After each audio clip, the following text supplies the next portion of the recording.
Gunsmoke, brought to you by Chesterfield, America's most popular two-way cigarette. What a pair. Chesterfield King Size at the new low price. Chesterfield Regular. Around Dodge City and in the territory on West, there's just one way to handle the killers and the spoilers, and that's with a U.S. Marshal and the smell of Gunsmoke.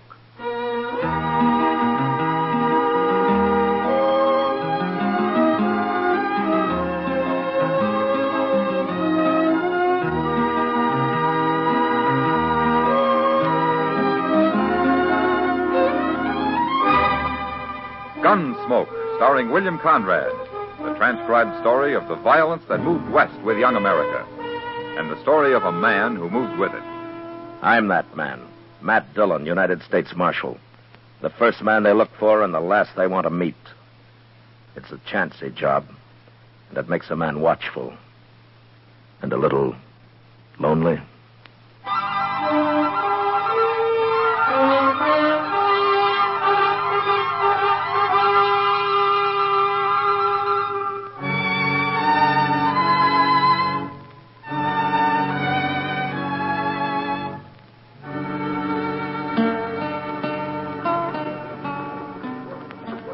Mr. Dillon, I wonder what Dodge would be like if there wasn't always a crowd moving up and down Front Street. Oh? Just look at them. Everybody going somewheres. Well, there are a lot of them that aren't going anywhere at all, Chester. Just drifting. Yes, sir, I guess you're right at that, Mr. Dillon. I know when I first come to Dodge, I sure didn't have nothing in mind. Leastwise, working for a U.S. Marshal like you. Oh, you must have had some reason to come here, Chester. Well, backwards-like reason, maybe. Huh? What do you mean? Well, it's like it wasn't to come here as much as it was to leave there. What? I say it's like it wasn't to come here as much as it was to leave there. Oh, you mean Texas? Yes, sir. Oh. Why? Mr. Dillon, Texas is mostly populated by my family. I got relatives, thick and thin relatives, all over Texas. Oh, what's wrong with that? Why, it's like having somebody looking over your shoulder all the while. It makes man spooky. Well, sir, I choose to do my sinning where nobody don't know me. Hello, Matt and Chester. How are you, Doc? Where you headed for, Doc? No place, Matt. I'm just walking around. Now, you see, Chester? See what I mean? Yes, sir. Well, now, what's the matter with just walking around? Does a man have to be going someplace every minute? Anyway, you're a fine pair to be criticizing people. Sitting here like a couple of fat, horny toads in the sun. Now, slow down, Doc. Slow down. You're burning up all your fuel. Well, who's this fella? Which one of you men's Doc Adams? I am? Come on, I got a job for you. Well, is that so? But you don't look very sick, mister. It ain't me, it's a man in camp. Camp? A couple of miles up the Arkansas. We're holding a trail herd there. What part of Texas you from, mister? We got 3,000 head of San Saba Longhorn. And it's been a plumb miserable drive all the way, and I ain't no temper to answer any more fool questions. All right, let's then, get don't going, answer. Doc. Now, hold up a minute there, young fella. Now, what's the matter with this man of yours? You'll see when you get there. Well, tell me now, else how will I know what to take? Look, Doc, it wasn't my idea to come get you. Ken Talley made me come. And who's Kin Tally? The trail boss. Now, you ready to go? Well, you tell me what's wrong with the man, and I'll go. Doc. What? I think I'll ride out with you. Who are you? My name's Dillon. Oh, you're the marshal here, ain't you? That's right. Well, we don't need no marshal out there. Chester, go get our horses, huh? We'll ride out with Doc. Yes, sir.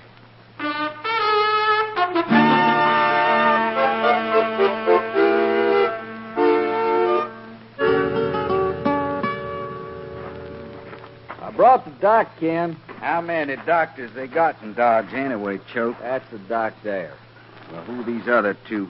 My name's Matt Dillon, Tally. This is Chester Proudfoot. How do you do, Mr. Talley? Dillon, huh?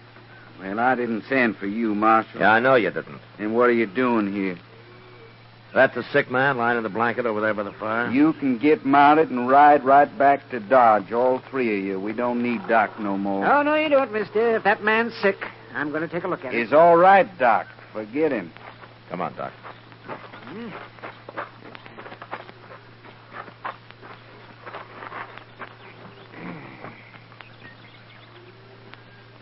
Well, Doc?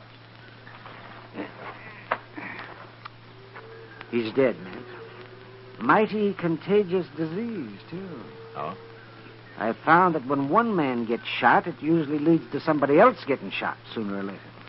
Who killed this man, Tully? How'd it happen?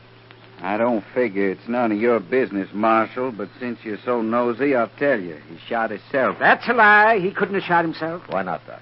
Because he was shot in the back. That's right. Uh-huh. You gonna tell me who did it, Tully? No, Marshal. I ain't gonna tell you nothing. Tully, your man Choate here told us that you've had a hard drive up from the San Saba. Hard. We fought Indians and thieving Kansas jayhawkers and bad weather and stampedes the whole way, Marshal. But we're still ready to fight Dodge City if we have to. Well, you've been through a lot, Tully, and I know how edgy it's made you. All of you.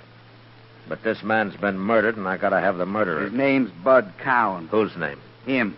There. Who killed Bud Cowan? It's no use, Marshal. I got 18 Texas Cowboys here. Well, 17, and there ain't a one of them that'll talk. Look, Tully, you're a responsible man, or you wouldn't be trail boss. Now, you know what the law means. You know what it's for. Kansas law ain't for Texans, Marshal. We'll fight our own snakes. I'm not a Kansas marshal. I'm a United States marshal, but the law's the same. It don't matter. No Texan's going to get hung in Kansas, leastwise not as long as I'm around. And there ain't a thing you can do about it, Marshal. Yes, there is. Like what?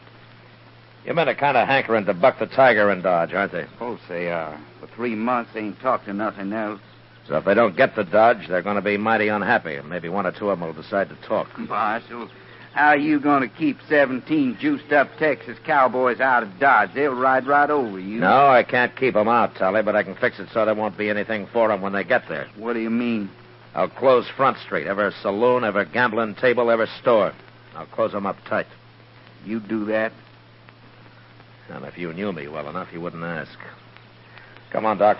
Chester. You think it over, Tully.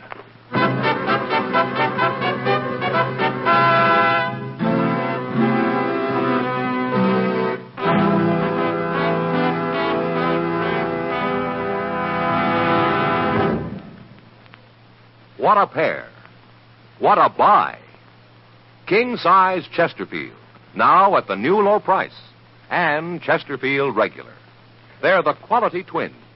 The same highest quality, the same low nicotine. Either way you like them, you get the same wonderful taste and mildness.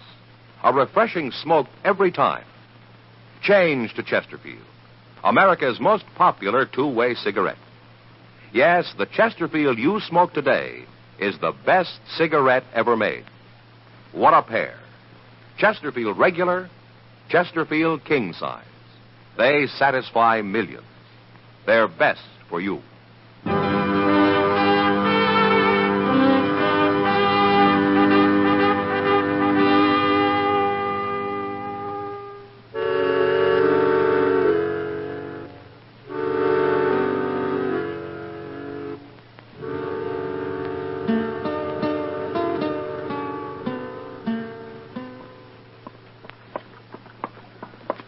It sure didn't take long for the word to get around, did it, Mr. Dillon?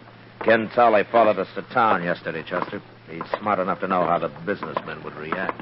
You mean he come in here and told them all about it? Yeah, of course he did. Oh, hello, Marshal. Hello, John. Well, here's the Dodge house, Chester. You better wait out here. Okay, sir. Mr. Green said they'd be waiting for you right in the lobby. Yeah.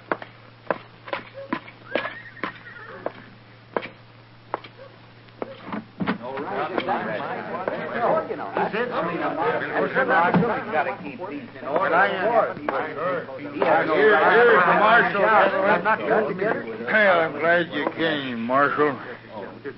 Well, what can I do for you, Mr. Green? No, quiet, gentlemen, please. I'll do the talking. Marshal Dillon. As you can see, most of Dodge's leading businessmen are present here.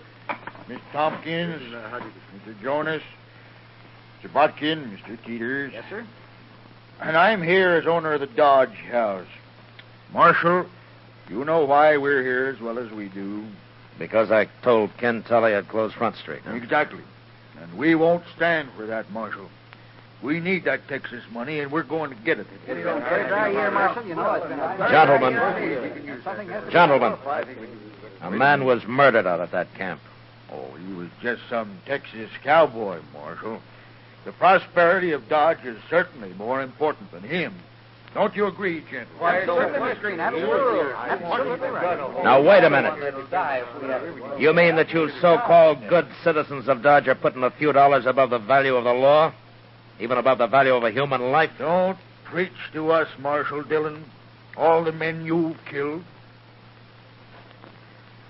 Mr. Green, I never killed a man in my life except in the performance of duty or in self-defense. All right. All right, that's not important. We're wasting time, gentlemen. I'm hired to enforce the law, and I'm going to do it any way I see fit. Now, is that clear? Well, then we'll complain about you, Marshal. We'll all write letters to Washington and have you fired. You will, huh? Good. Fine, that's fine. Then maybe I can get a little sleep for a change. Start walking around like an ordinary man instead of jumping at shadows thinking somebody's about to shoot me any minute. Yeah, go ahead. And maybe I can afford to have a few friends again. Instead of everybody looking at me sideways like I was some kind of a rattlesnake. Gentlemen, I might not have to kill anybody again as long as I live. Yeah, you go on. Write your letters. You'll be doing me a great big favor.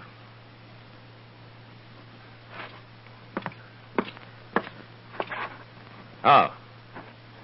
And just one more thing. There's just about enough money in this job of mine to pay for my ammunition. But I'm still going to close up Front Street.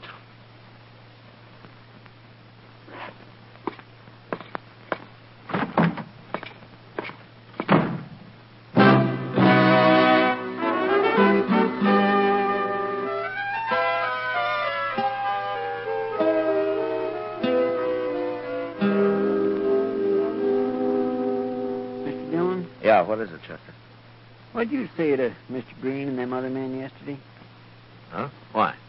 Oh, I don't know. I'm just curious. Well, I said the same thing that you'd say, Chester.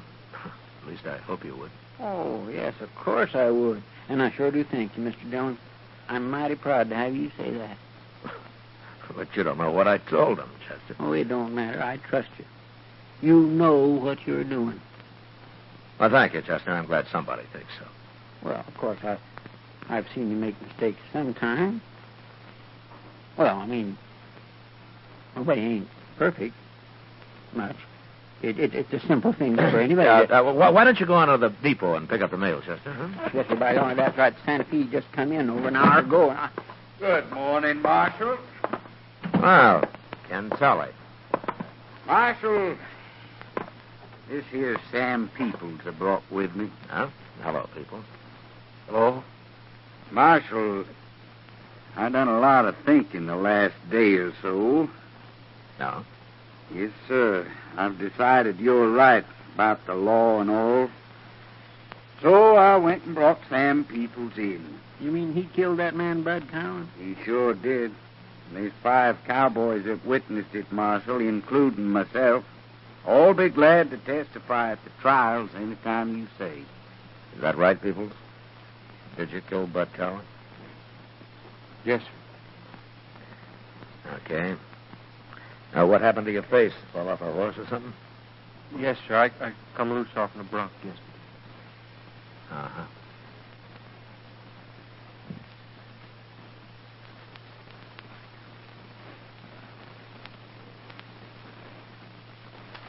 Okay, lock him up, Chester. All right, sir. Everything all right now, Marshal? Well, I'll let you answer that, Tully. Well, no hard feelings on my side. Just don't let him get away now. One murder is all I can produce for you. See you later, Marshal. Well, come on, people. The cells is out back here. Wait a minute, Chester. Yes, sir. Bring him back here, huh? Yes, sir. Come on, people. Peoples, tell me something. Are you a Texan? No, sir, I ain't, Marshal. And what are you doing with that San Saba outfit? Oh, I run into them when they was bringing their cattle across the Cimarron, sir. They hired me on just for grub. And I wanted to get to Dodge real bad. Yeah, I see. That bronc you fell off of yesterday, did he tromp on your face? Yes, sir. Well, sort of. Mm-hmm. I'd sure like to see that horse. You would? Yeah. Be kind of interesting to see a horse that's got hooves like a man's fist. Yes, sir. There's not much you can do about this, is there, Peoples? No, sir. They're all going to swear I done it. Do you know who did? No, sir, I don't. I was out riding herd when it happened. And none of them fellers ever talked to me much, anyways. Well, you're in a tough spot. Yes, sir. Unless I can find out who did kill Bud Cowan, you're going to have to stand trial. But I'll do what I can for you, if that happens. Thank you, Marshal. But I don't guess there's much anybody can do. All them fellers testifying. Well, we'll see. Go get him something to eat, will you, Chester? Yes, sir. I'll be out on the street. Ken Tully's men are going to be feeling free to do about anything from now on.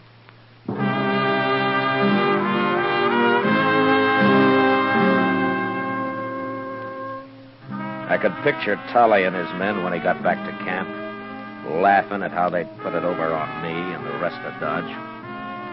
I figured Mr. Green and his businessmen had talked to Tully, but I was sure they didn't know Sam Peoples was an innocent man. And neither did they understand the kind of trouble that tampering with the law could lead to. For the Texans, the lid was off.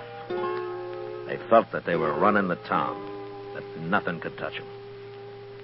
And all I could do was wait. So I went over to the Texas Trail and sat with Kitty for a while, watching the crowd. I'm glad you're here, Matt. Otherwise, I'd have to be drinking at the bar with one of those beat-up cowboys. Well, I hope I'm not costing you money, Kitty. You are, but I won't starve. Anyway, it's better than trying to grin back at those cowboys. Well, those men have had a rough time coming up the trail, Kitty. Nobody asked them to come. No, I suppose not. You know, Matt, I've worked in a lot of places, even the gold camps. Dodge is worse than any of them. Oh, is that so? Why? I don't know. Maybe the sun and the prairie take too much out of everybody. Seems like every man that comes to Dodge is out to get his own back somehow, even if he has to kill somebody to do it. Well, I guess I follow you, Kitty. All I'm saying is that maybe our hard life makes men kind of angry. They want to fight all the time. Well, something sure makes them want to fight. Or at least get drunk. Look at them. Hey, who's that coming this way, Matt? Huh? There. Now, that's Ken Tully, the San Saba trail boss. Well, he sure looks like he wants to fight. Yeah. Maybe he does, Kitty. I will soon see.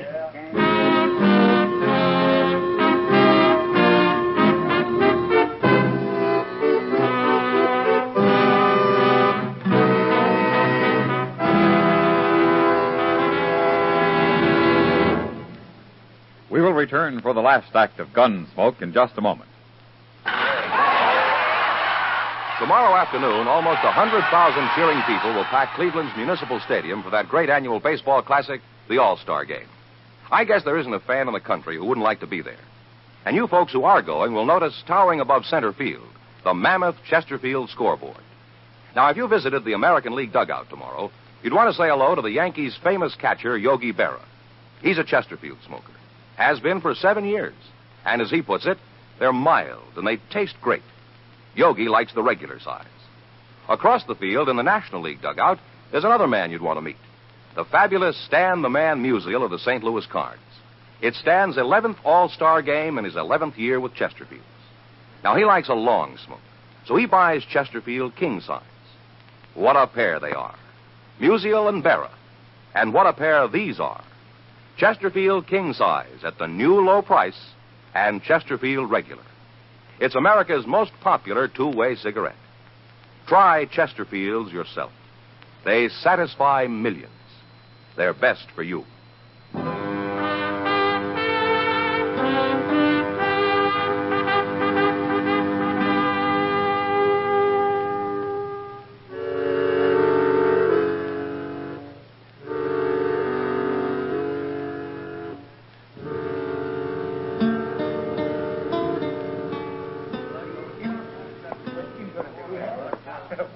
Evening, Marshal. Hello, Tally. You gonna introduce me to the lady? Nobody has to introduce anybody here, mister. My name's Kitty. Kitty, huh? Well, my name's Ken Tally. How about having a drink with me, Kitty? Sorry, I'm busy. Oh, come on. You ain't busy. You heard her, Tally. Go on back to the bar, huh? You're sure something, ain't you, Marshal?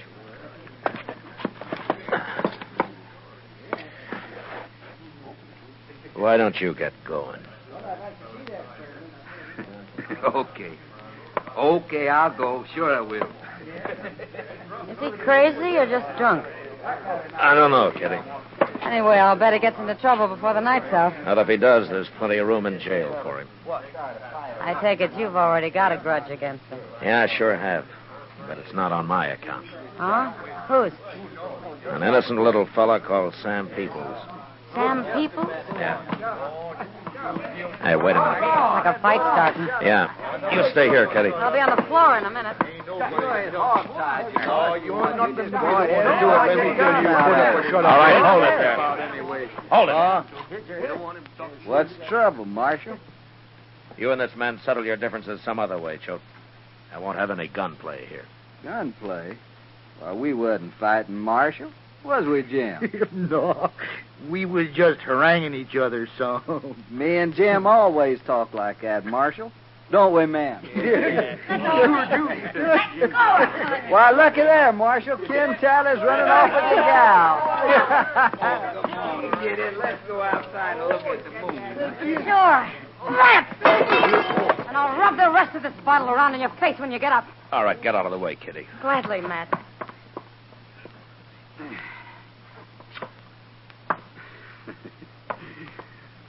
I fooled you, didn't I, Marshal? Yeah. You sort of fooled me. Tally. Now, look here, Marshal. That ain't no way to act. What's the matter with you, anyhow? All right, shut up. Marshal, there's 8 of us here. You think you can whip all of us? No, I don't, Choate. Not 8 of you. Well, then you're going to get whipped. Come on, man. Just stay where you are, all of you. I'd be a fool to mix in a brawl with all of you men. I don't aim to try it. Looks like you ain't got much choice, Marshal. And we're going to beat you about half to death. No, you're not. No? Well, what's to stop us? Don't look like nobody in here is going to help you out. I'm carrying a gun, Choate. Oh, that. That don't bother us none, Marshal. Does it, man? Yeah. See, Marshal? We don't care about your gun. There's too many of us. Aren't you forgetting something, Choate? What? I don't wear this gun to kill snakes with the way you men do. I'll have bullets in at least 3 of you before you get off a shot. And you'll be the first. What's the matter with you men? He's just bluffing. He's scared half to death right now. Forget about it. Don't be egging him on now. Then I'll fight him. I ain't so bad with a gun. Don't try it, Choate. You shoot me, the boys will take care of you. Don't do it, Choate. I'm telling you. What's a Kansas Marshal? No.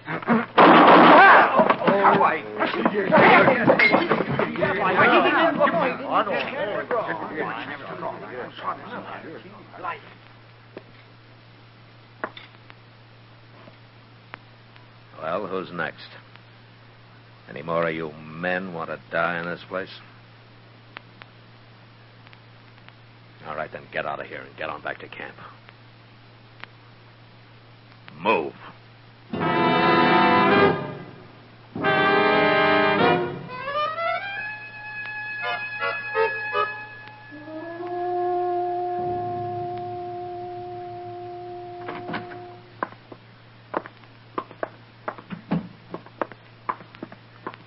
Here he is, Mr. Dillon.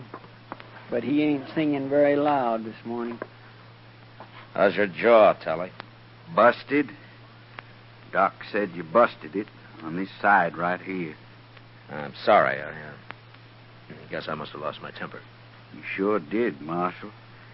But the fight's out of me now. I'm plumb sober. You heard about Gil Choate? Chester told me. Choate shouldn't have gone up against you. No, he shouldn't. Well, now he's dead. It don't matter none, I guess. What doesn't matter? Choate's the man that killed Bud Cowan, Marshal. That's why I made him come to town for Doc, kind of punish him that way. No? Shot Cowan in the back. But I had to protect Choate anyway. You know how it is. What about Sam Peoples, Telly? Oh, him. Well, I'd wrote you a letter from Texas, Marshal, saying it was a lie. Anyway, I'm selling them cattle. I aim to be out of here in 2 days, Marshal. Uh-huh. Okay, Telly. Get going. We can be friends now, can't we, Marshal? You ever hear of a lawman with friends? We must have a couple. Yeah. Yeah, I have. A couple. So long, Telly. I'll tell Sam Peoples that you didn't mean it.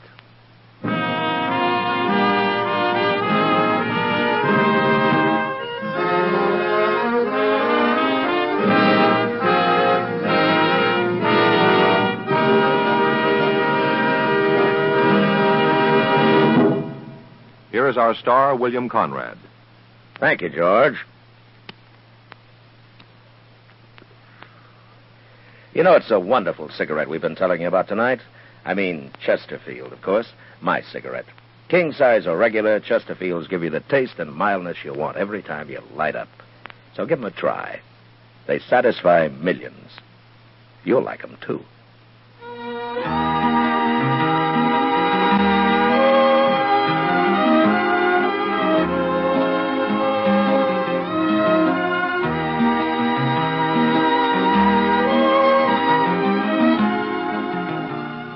Gunsmoke, transcribed under the direction of Norman Macdonald, stars William Conrad as Matt Dillon, U.S. Marshal. Tonight's story was specially written for Gunsmoke by John Meston, with music composed and conducted by Rex Corey. Featured in the cast were Harry Bartell, Vic Perrin, John Daner, and Lawrence Dobkin. Parley Bear is Chester, Howard McNear is Doc, and Georgia Ellis is Kitty. Join us again next week as Matt Dillon, U.S. Marshal, fights to bring law and order out of the wild violence of the West in Gunsmoke.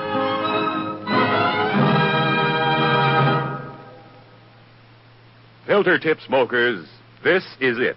L&M Filters. At last, a filter tip cigarette with much more flavor, much less nicotine.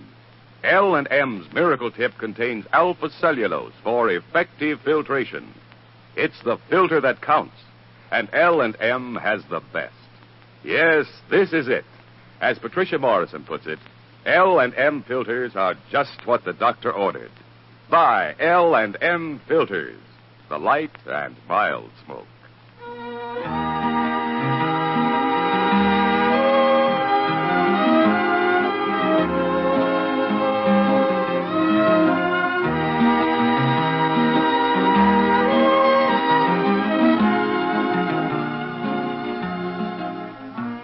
Next week at this same time, Chesterfield will bring you another story of the Western frontier on Gunsmoke. This is the CBS Radio Network.